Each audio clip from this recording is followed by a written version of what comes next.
Então vamos lá, vamos dar sequência aqui, né? E entender o seguinte.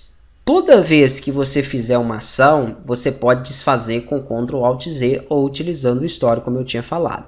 Não existe um recurso que volte essas camadas, vamos dizer que desmescle aí essas camadas. Se você quer desfazer, você vai pressionar o Ctrl Alt Z e ele vai desfazer aquilo que foi feito. Então Ctrl Alt Z, ó, uma vez ele desfez o nome, Ctrl Alt Z de novo, ele desfez a mesclagem. Pronto. Eu já tenho agora essas camadas independentes aí novamente. Ó. Posso trabalhar com os objetos de forma independente. Perfeito. Então, é importante vocês entenderem isso aí. Agora, quanto à posição, vamos fazer o seguinte, outra coisa importante. A camada que for estando por cima é a camada que vai ser mostrada, o objeto vai ser mostrado por cima. Se eu quiser o retângulo sendo mostrado em cima dos círculos, eu preciso posicionar a camada dele acima. Como que eu faço isso? Eu clico sobre a camada, seguro e arrasto. Vou arrastar ela aqui para cima. Perfeito. Então, o retângulo está passando sobre aqueles círculos, porque a camada dele está acima da camada do círculo. Então, a ordem aqui entre as camadas é importantíssima. Se você quer um objeto por cima, você faz isso aí. Se você quer ele, por exemplo, vamos colocar aqui um retângulo por cima, de um círculo e um outro círculo por cima dele. Ó. Perfeito. Então, eu tenho aqui círculo, retângulo e círculo. Ó, 3 objetos, né? E a posição aí de cada um deles aqui na área de trabalho. Então, sempre o que vai determinar qual objeto está por cima ou por baixo é a posição das camadas aqui em que ele estiver. Se eu mesclo, depois não tem como eu editar isso. Então, tem que ter esse cuidado aí e tem que ter essa noção.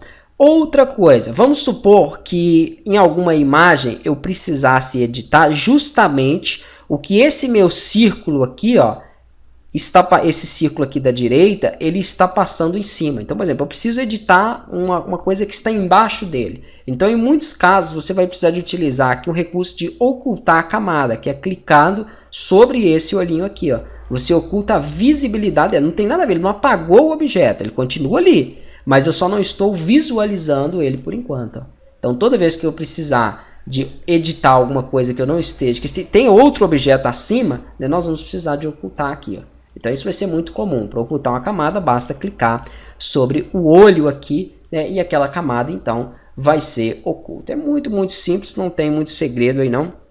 E o principal sobre camadas é isso que eu passei. Se você está com alguma dúvida, alguma dificuldade, né, reveja essas aulas de camadas, porque é muito importante. Outra coisa, eu só crio camada quando eu crio um objeto de forma? Não, eu posso criar uma camada também de forma manual, aqui embaixo. Ó. Aqui embaixo nós temos alguns recursos. O último vocês já viram que é para deletar uma camada. Esse penúltimo aqui, ó, é para criar uma nova camada. Então, quando eu clico nele, ele sempre cria uma camada acima da que eu tenho selecionado. Se eu estou selecionando a camada ciclo e clico aqui para criar uma nova camada, ó, ele cria uma outra camada acima dela. E aí eu posso renomear, por exemplo, aqui, ó, vou renomear, vou chamar de pincel. Pronto. Posso vir aqui nas minhas ferramentas, procurar a ferramenta do pincel, tá? Já nós temos ela aqui no nosso conjunto, ó. Se você pressionar o botão direito, você vai ter, do mesmo conjunto do pincel, você vai ter lápis, substituição de cor, depois nós vamos ver o funcionamento de cada uma dessas ferramentas. Então aqui eu vou pegar, por exemplo, a ferramenta pincel, aí também ela tem propriedades aqui acima, como por exemplo, a espessura, né, do preenchimento, que é o tamanho dele, ó. Eu posso aumentar esse tamanho. De acordo com o que eu aumento aqui, ele vai aumentando o diâmetro de preenchimento do meu pincel. A dureza, que é a força, a intensidade na qual ele vai aplicar aquela cor ou aquela... Nem sempre é uma cor, tá? Já o pincel também aplica outros tipos de coisas que nós vamos entender depois em aulas específicas para ele. Mas basicamente é isso. Ele tem a ferramenta e tem as configurações. Ele vai aplicar em que cor? Na cor que estiver selecionada aqui no primeiro plano. Ó. Então vamos mudar essa cor, vamos colocar um tom aqui de verde. Já ensinei para vocês a selecionar a tonalidade e a intensidade. Pronto. Ó. Quando eu clicar, segurar e arrastar, se tiver selecionado a camada pincel, ele vai criar o que eu fizer aqui nela. Ó. Pronto. Perfeito.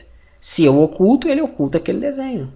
Ele não tem nada a ver com a camada ciclo, retângulo e nenhuma outra. Esse desenho que eu fiz está em uma nova camada que eu criei através do conjunto de camadas aqui. Ó. Então eu solicitei uma nova camada e fiz um desenho com o pincel nele. Poderia ter colado uma imagem, poderia ter feito qualquer outra coisa, mas eu resolvi fazer um desenho aqui com um pincel. Então não importa, tem como você excluir camadas, criar novas camadas e trabalhar aqui, né, com tudo referente a essas camadas, utilizando somente essa paleta de camadas.